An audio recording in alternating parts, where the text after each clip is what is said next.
इंदौर के शांति निकेतन निवासी दंपति अपनी बहू रुचि शर्मा और उसकी बहन मिया शर्मा द्वारा लीगल टेररिज्म और संपत्ति हड़पने के षड्यंत्र से जूझ रहे हैं। शादी के कुछ महीनों बाद ही रुचि दंपति की पैतृक संपत्ति लेकर गाजियाबाद भाग गई थी। दंपति का कहना है कि पिछले 3 वर्षों में रुचि ने उनके खिलाफ कई झूठे मामले दर्ज करवाए हैं।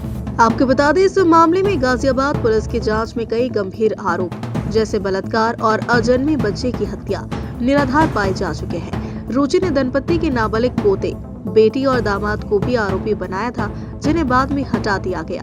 चौंकाने वाला खुलासा यह है कि रुचि के पहले पति का परिवार भी इसी तरह की हनी ट्रैप का शिकार हो चुका था।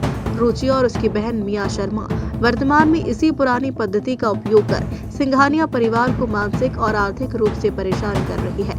19 अक्टूबर 2025 को रुचि और एक महिला बाउंसर ने जबरन दंपति के घर में प्रवेश कर अवैध कब्जा किया। इसके बाद 14 दिसंबर को रुचि ने सास कनकलता के साथ क्रूरतापूर्वक मारपीट की, जिससे उनके हृदय रोग के कारण आईसीयू में भर्ती होना पड़ा। पुलिस ने रुचि के खिलाफ कई धाराओं में प्राथमिकी दर्ज की। कनाडिया अनुविभागीय अधिकारी ने माता पिता और वरिष्ठ नागरिक भरण पोषण अधिनियम 2007 के तहत आदेश पारित किया, जिसमें रुचि शर्मा को 15 दिनों के भीतर घर खाली करने और संपत्ति का कब्जा सौंपने का निर्देश दिया। फिलहाल पीड़ित दंपति प्रशासन से आदेश के तत्काल पालन और अपनी सुरक्षा सुनिश्चित करने की मांग कर रही है। वहीं मामले में एडवोकेट योगेश गुप्ता का कहना है कि यह एक संगठित षड्यंत्र है, जिसमें वरिष्ठ नागरिकों को मानसिक और आर्थिक रूप से परेशान किया जा रहा है। मैंने उसको सामान देखते हुए, यानी ऊपर से वो सामान दे रही थी तो मेरे को 1 रुपए की गड्डी दिखी 500 की। तो मैंने कहा ये क्यों दे रही है सामान, और मेरे से वो बस गाली कुत्ता करने लग गई और बोले आप कौन होते हो इस घर का, ये घर तो मेरा पति का है। और फिर मैं अंदर गई तो आके मेरे को लात मारी। इंदौर पुलिस ने लुटेरी दुल्हन और उसके भाई को गिरफ्तार कर लिया है। बताया जा रहा है कि लुटेरी दुल्हन गैंग जिला कोट के बाहर एक युवक को अपनी जाल में फंसाकर उसके साथ धोखाधड़ी करने वाले थे। सूचना मिलते ही मौके पर पहुंची पुलिस ने युवती और उसके कथित भाई को गिरफ्तार किया। हालांकि मौके से दलाल तो पैसे लेकर भाग गया। दरअसल पूरा मामला इंदौर के जिला कोट का है, जहां घंटों नाटकीय ढंग से शादी रचाने के बाद पता चला कि एक शातिर गिरोह ने नकली शादी का जाल बिछाकर धार जिले के एक युवक से 1.20 लाख रुपए ऐंठ लिए। हालांकि पुलिस ने मुस्तैदी दिखाते हुए आरोपी युवती और उसके कथित भाई को हिरासत में लेकर पूछताछ की तो इस शादी में फर्जी पंडित, नकली पिता, दुल्हन का भाई और दुल्हन भी नकली होना पाई गई। बहरहाल एमजी रोड पुलिस ने लुटेरी दुल्हन और उसके नकली भाई को तो पकड़ लिया, मगर नकली पिता और नकली पंडित युवक से 1,20,000 रुपए लेकर फरार हो गए, जिनकी तलाश जारी है।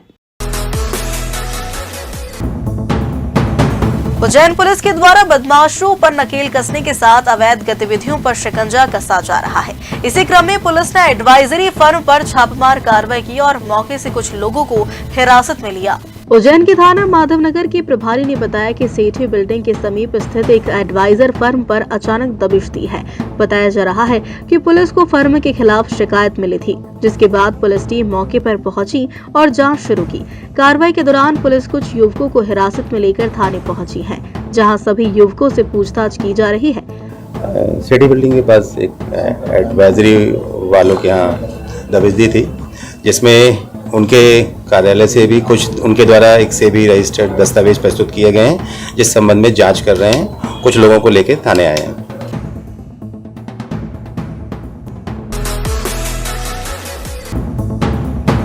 उज्जैन जिले की घटिया थाना क्षेत्र में हुई हत्या के एक मामले में कोर्ट ने आरोपी को बरी कर दिया। इससे पुलिस की जांच पर अब सवाल खड़े हो रहे हैं। वहीं हत्या के आरोपी अभी भी पुलिस गिरफ्त से बाहर है। दरअसल घटिया थाना अंतर्गत पुलिस चौकी पान बिहार ने देहाती नालसी के आधार पर एक हत्या का मुकदमा दर्ज किया था, जिसमें सड़क निर्माण करने वाली GHV प्राइवेट लिमिटेड कंपनी में कार्यरत नवीन चौधरी की उसके साथी कर्मचारियों ने पत्थर से मारकर हत्या करना बताया था। पुलिस ने हत्या करने के आरोप में रवि चौधरी को आरोपी बनाया था। पुलिस ने केस बनकर अष्टम अपर सत्र न्यायाधीश उज्जैन के न्यायालय में प्रस्तुत किया। इसके बाद केस का ट्रायल शुरू किया। आरोपी रवि चौधरी की ओर से न्यायालय में पैरवी अधिवक्ता सौमित्र सिन्हा और उनकी टीम द्वारा की गई है।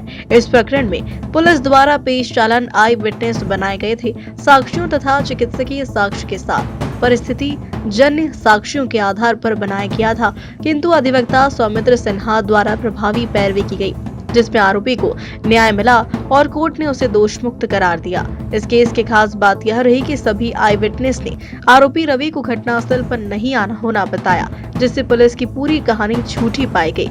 इससे अब यह बात साबित हो गई है कि हत्या के असल आरोपी कोई और थे और वे अभी भी बाहर घूम रहे हैं, जबकि निर्दोष साबित हुए रवि को करीब 1 साल से ज्यादा जेल में बिताना पड़ा। आज ये पुलिस घटिया द्वारा बनाया गया था। बिहार से यहाँ पे मजदूरी करना है, एक मजदूर के ऊपर जघन्य अपराध की श्रेणी में हत्या का एक मुकदमा कायम किया था, जिसमें उसने अपने ही रिश्तेदार और साथी कर्मचारी को पत्थर से मार के।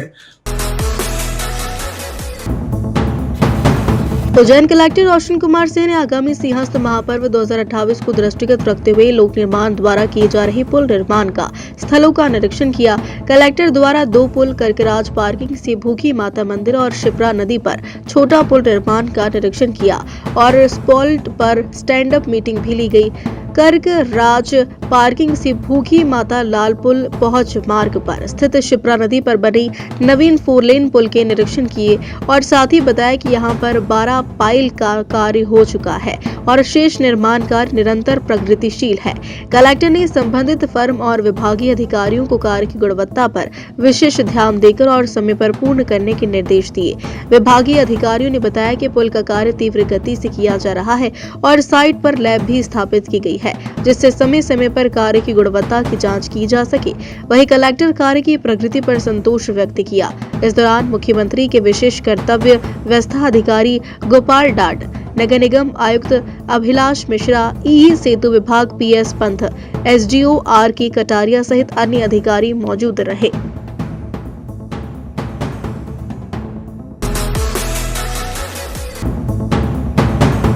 मुख्यमंत्री डॉक्टर मोहन यादव शनिवार को इंदौर दौरे पर पहुंचे, जहां उन्होंने मीडिया से बातचीत करते हुए प्रदेश की सभी योजनाओं और मेट्रो नेटवर्क पर विस्तार से जानकारी दी।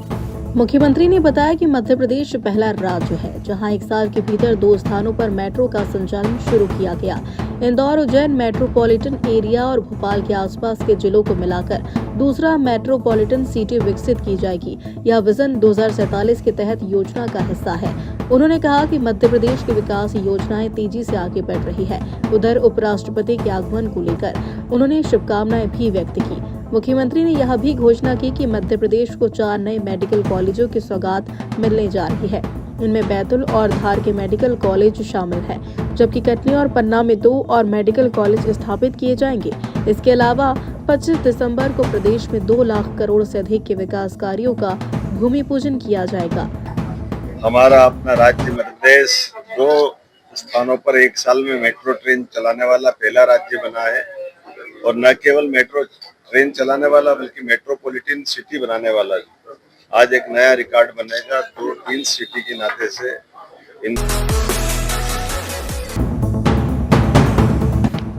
दरअसल विधानसभा के सेंट्रल हॉल में शांतिपूर्ण और श्रद्धापूर्वक कार्यक्रम आयोजित किए गए, जिसमें बड़ी संख्या में नेता, कार्यकर्ताओं और अधिकारियों कर्मचारियों ने मध्य प्रदेश के पूर्व मुख्यमंत्री मोतीलाल वोरा को श्रद्धांजलि अर्पित की।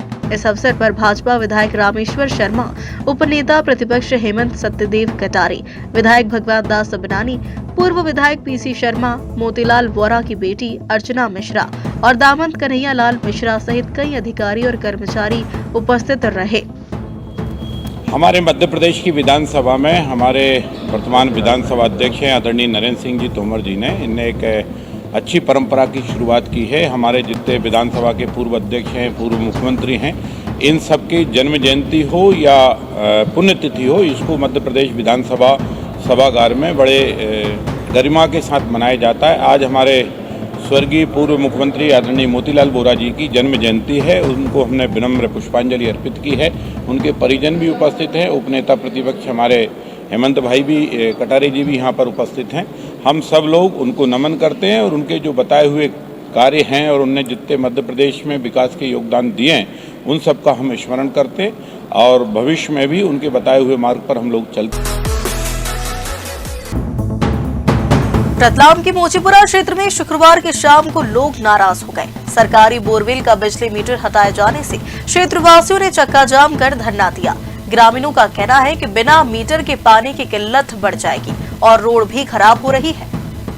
दरअसल वार्ड 38 की मोचीपुरा और चिंगीपुरा में 3 सरकारी बोरवेल हैं। इन बोरवेल से समय पर पानी न मिलने के कारण लोग परेशान हैं। शुक्रवार को बिजली विभाग के कर्मचारियों ने सरकारी बोरवेल का मीटर निकाल लिया, जिसके बाद लोग चौराहे पर जाम लगाकर धरने पर बैठ गए। क्षेत्रवासियों ने कहा कि पूर्व सीएम शिवराज सिंह के वादे के बावजूद रोज पेयजल की व्यवस्था नहीं हो पा रही। बिजली विभाग के कर्मचारियों ने बताया कि महापौर और आयुक्त के आदेश पर सभी सरकारी बोरिंग के कनेक्शन काटे जा रहे हैं। मौके पर कोई जिम्मेदार अधिकारी नहीं पहुंचे। बाद में नेता प्रतिपक्ष शांतिलाल वर्मा पहुंचे और फिलहाल कनेक्शन बहाल करवाया।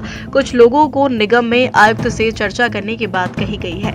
मोहम्मद हनीफ। बोलिए, ये हर महीने बिल भरते हैं हम लोग, हर महीने बिल भरते हैं। साल के 3500 रुपए भरते हैं, साल के 2 साल से 3 साल से पाइपलाइन नहीं मीठे पानी की।